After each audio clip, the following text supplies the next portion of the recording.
Lovely. Yes, indeed. We're here, Shivu, with the first and final part. We're living our best times here this autumn in Melbourne. I'm here with my dear friend and a fixture in Melbourne, Ricky, or Little Ricky as he likes to be called sometimes. Ricky, yeah. So what were Hey, we? how you going? You're somewhat of an aficionado when it comes to grooming. I know that you've got a well manicured beard. Then, what is there a link between a man's beard and a man's um? There was something that we were talking about the other day where there is some studies around the quality of your facial hair and the quality of life. So. I would just like to get your 2 cents on that because this is something I subscribe by, and Yeah, certainly wouldn't pretend to be any kind of an authority on this. And by groomed, you mean I let it grow wildly and then shave it off. something like I that. choose the time to shave it off. So yeah, it's very well groomed in that regard. Yeah, definitely. And See, for me, it's the soup test. It's a soup test, right? Like if your mustache, as long as you can have a bowl of soup without your mustache becoming a fixture of it, Yeah. then you're fine, right? yeah, I think once it is winter, Mm. that certainly seems to motivate there's a lot of advantages to having it. Yeah, woolly exactly. coat on, basically. And to be honest, nobody wants to have that cold draft against your freshly shaven skin. It's a bit prickly. Yeah, the quality of life thing, though, I don't know what I could say to that. It could be indicative, I guess, but you couldn't really say much about it. Mm. Yeah, I couldn't say anything definitively about that, but you can certainly, maybe you can get something out of it, out of that kind of information, I guess, that might have something to do with quality of life. I'm not sure. Don't know. Yeah, no, definitely. Because, here at the first and final, I mean, I'll preach about this and I'll evangelize about this all day, but your first and foremost key tenet to life is good relations. Good relationships, friendships, mentorships, romantic relationships. We as a people in this generation, I mean, we don't need to shy away. We need to go head on. We need to go out there and find our life partners. We need to go out there and find our best mates. This is, in some way, the most digitally connected generation in history. There's no doubt about that. But we're also, the stats don't lie. This is the most lonely generation in history as well. People are reporting feelings of loneliness that just was unheard of not too long ago. Definitely, our grandparents and our parents didn't feel as lonely as people do now. So I'll say it to you now. Go out there and go dive head in. Go out and strike up a chat with somebody. Find some commonalities with people. You don't have to go out there and start doing the most niche things in the world or the most fascinating. Even just having a game of chess with somebody, having a few good table tennis rallies, debating and spitballing about the hot topics of the times. This is what good, healthy human connection is about. And I know, Ricky, this is something that me and you, really epitomize as well. This is something that we are mindful of. So Yes. Connection's everything. So,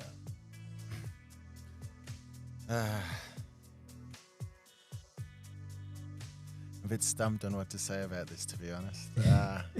It's just everything. What can you say about it? In talking about talking, it's you just enjoy it as you naturally do, because it is a valuable thing. There are a lot of languages in the world as well. Some of them more obvious than others. But none having any less or more to say than others necessarily. We certainly have a lot of powerful languages these days, though. Yeah, it's something that I think like it was going to be a dying art soon. Like the way people talk is so scripted in some way. I've seen people literally go into meetings in the office armed with printouts from ChatGPT, or with highlighted notes spat out by their AI co-pilots of choice. And um, Mm. so authentic communication, authentic thought is going to be an endangered element in society. And it's people like Taking on the road network without a map as well. yeah, Going into Melbourne without the local street directory and seeing what happens. Sometimes that's a good thing. Sometimes well, to be you might fair, have a better idea. yeah, well, to be fair, I think you'd manage in Melbourne. I think in Sydney you'd try to pull your hair out because You don't go in and end up back out again and not actually get to where you wanted.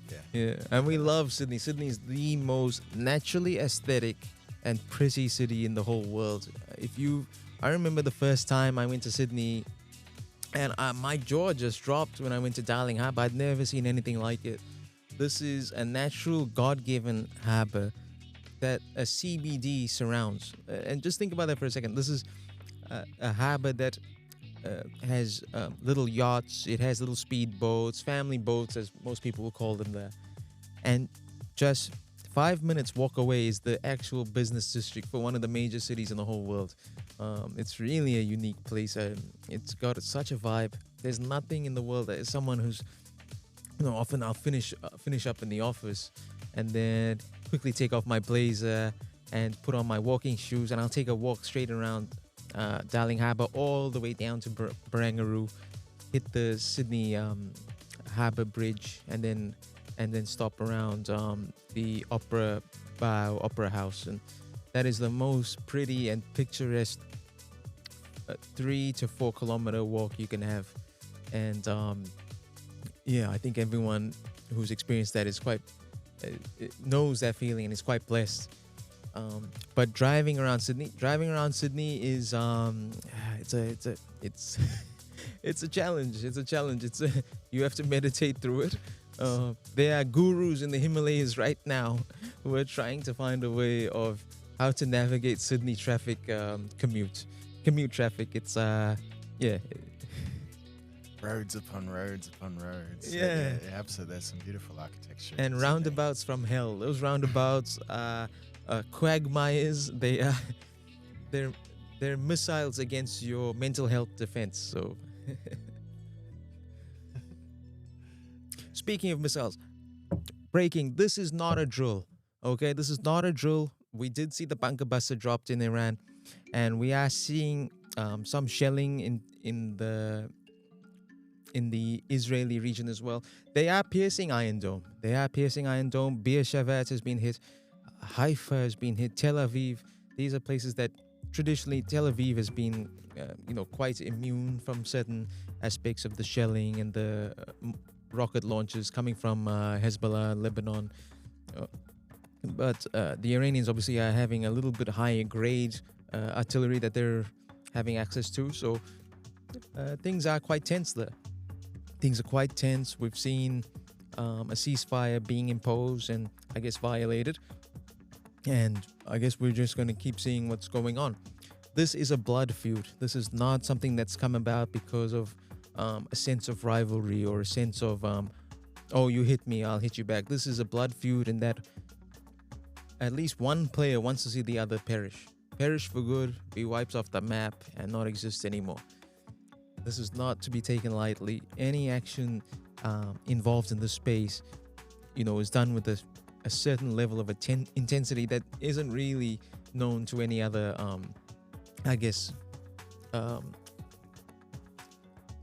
military actions in some way. India-Pakistan is interesting in terms of they were one people before, and obviously through historical precedences that the partition, etc. occurred, and they are no longer one people, but they can still understand each other through language. They still have many of the same customs and food and music and certain cultural elements. So there is a binding tie there in terms of it's brother against brother. But Iran versus Israel is not brother against brother. It is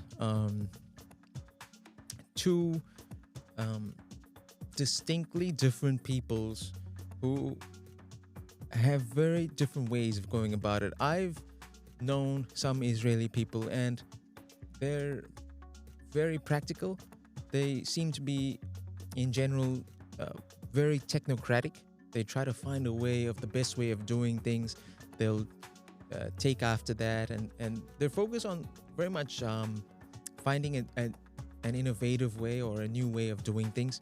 I think that's why Israel has been known for technology, innovation, and they're very much an entrepreneurial state.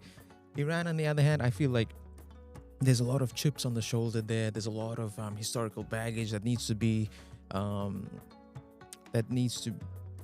litigated and I think resolved. This needs to come from the inside in some ways. You can't.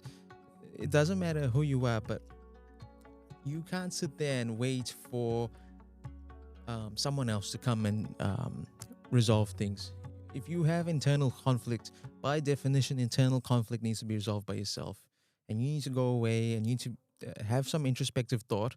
You need to sit by a river and have a really deep and I guess foundational experience there in terms of, okay, I have this thing, it's bothering me, um, and we need to come right with it.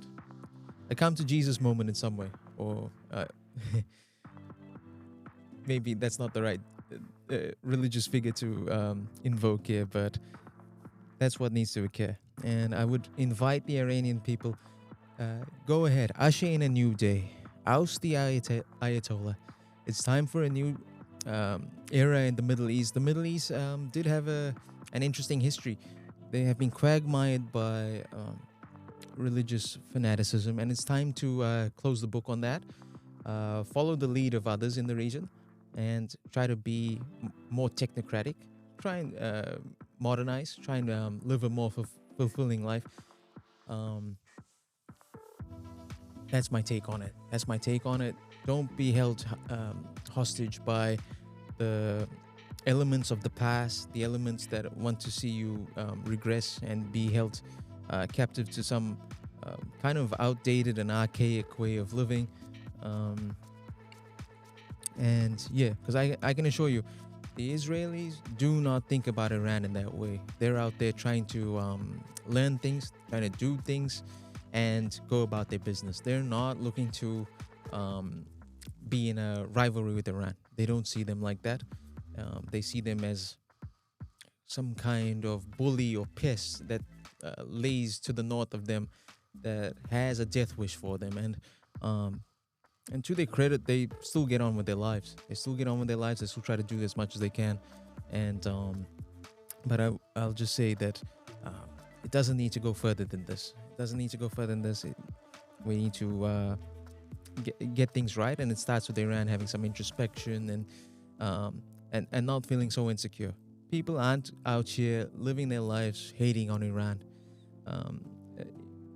People are just trying to get Iran to calm down, turn around, and walk on a new path. So, if you're here to hear on the first and final part with Shivu, that's the genuine and authentic take, and that's what we're saying on this topic. Lovely. Right, little Ricky? I don't know the region well enough. I don't know the cultures well enough to weigh in. I mean, sometimes you do just need to step back, and what you're doing isn't making things any better, and you just, it's just a race to the bottom. Other times, it's not a race to the bottom, and it's sort of a don't judge my mess kind of situation. I don't know the region well enough though to have anything that I would anything really to say in any kind of a particular detail. Nah, that's all right. Look, we're not here to sit and opine on everything in the if world. It is a regional issue as well, I guess is the other thing, because somewhat it is an issue of that region. I think in other ways, I guess it is something that we can know a bit about from afar. Yeah, and I think it's born out of some kind of inherently Middle Eastern attitude, or some kind of inherent trait that they have, because we've got multiple regions in this world, and we don't see the same patterns in every like, it's not like we're seeing this in every 2 or 3 countries in the world. This is something that I feel is endemic to the Middle East, and it's something that they need to come about and resolve. It shouldn't be a worldwide problem. Every Middle Eastern problem shouldn't be a worldwide problem. At some point, if you've got a beef with your neighbor or with your cousin or your brother, at some point you two need to come together and resolve it. It shouldn't require the big guy down the road who's got the bunker buses to come in and try and like flatten the other. It's not like that. What'll happen is that there'll just be generational animosity from there. Like, there's going to be kids growing up saying, hey, I remember when the big old bunker buster came down in those locations, and how scared we were and like how helpless we felt, that there was the big bad American military who were raining down on us with huge bombs. So they're going to grow up and they're going to have some built-in animosity, and I just feel like a part of what you learn, and I guess this is more a dharmic thought, like this comes from Dharma, but it's like, sometimes you've just got to let some water under the bridge. You've got to let the river flow. You can't sit here and take names or take numbers on every little thing that goes bad. Sometimes you've got to let some things go. You've got to say like, hey, okay, I had a consequence that I didn't like. It came from some action that I did that wasn't appreciated. We got to keep it moving. So yeah, and that's what we'll say on this matter. So yeah.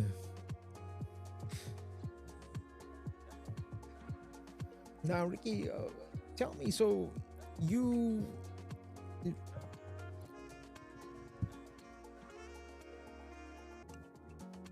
Ricky, you... Ricky... No. We found a new button in the studio here. We're just testing the ingenuity levels of the wonderful company of Rode.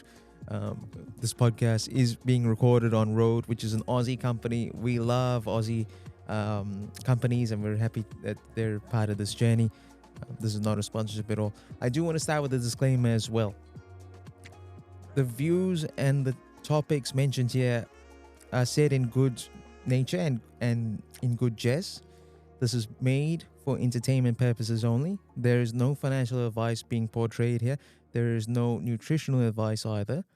People are here to listen and learn and participate in a growing community, and to have a new Aussie Indian voice involved here. So I just wanted to say that, and we're enjoying every minute of this.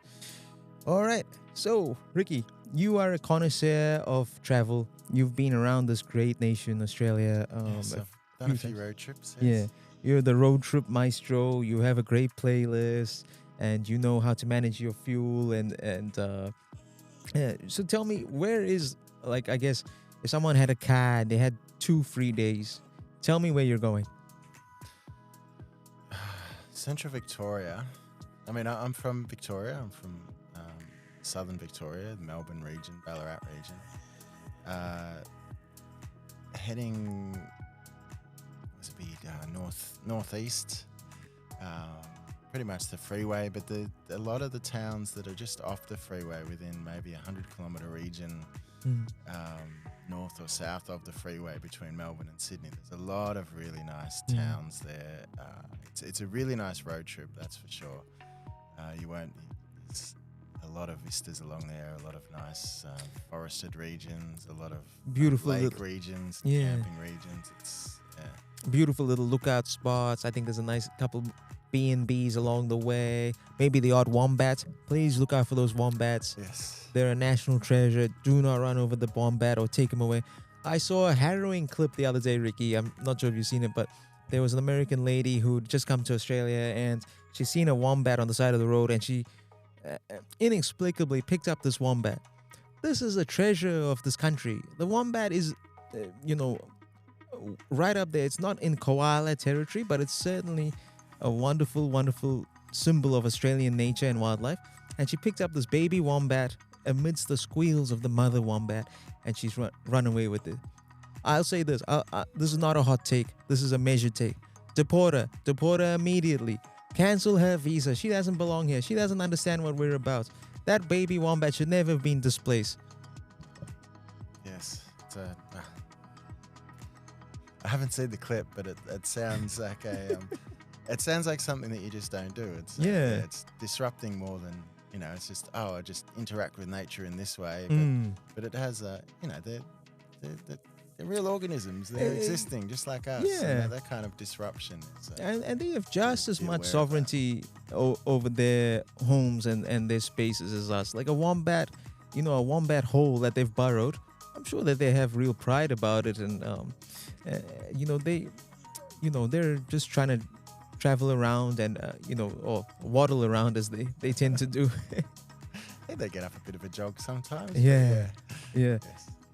And that was very American of that woman. I think that was her American spirit coming out and saying, I will disrupt the wildlife and the fauna of this great country. And I did not appreciate it. Please, return home. Return to sender. I'm hitting that button now. Return to sender.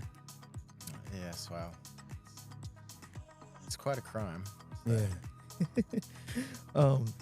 And then also, as well as that, obviously we're here in Melbourne, and there is something special about the city, isn't there, Ricky? There's something about seeing two AFL team fans walking to the stadium together, kids decked out with their beanies and clutching their flags, and I guess the aura and the vibes in the city is really beautiful in this time of year. AFL season is a cherished tradition. It's something very beautiful here in Melbourne. Just been lucky enough to see a game or two at the G or at Marvel. So, do you have any good memories of any of that here? Yeah, I've been to a lot of AFL games in Melbourne, but certainly Melbourne. People come together for all kinds of interesting things in Melbourne, and yeah, absolutely, the sports scene is well facilitated in Melbourne, and so is the live music scene. Yes, indeed. We have a lot of good gathering facilities in Melbourne. Indeed. It is a city that you can just enjoy and just get caught up in. Truly. Yeah, a beautiful place. It's a beautiful city for like entertaining. I feel like you don't have to try hard. You get into the CBD, you get off of Flinders or Southern Cross, you walk 100 meters in any direction, something is happening. Something is out there for somebody.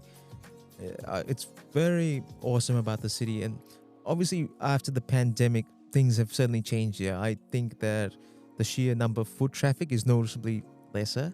The sheer number of events is a little bit lesser. It hasn't recovered to what it was. I remember some of my best times were on Collins Street, Upper Collins Street, over there by Garden State Hotel, 101 Collins, somewhere there. That area had beautiful nights to have, or even the rooftop bars that the city is famous for.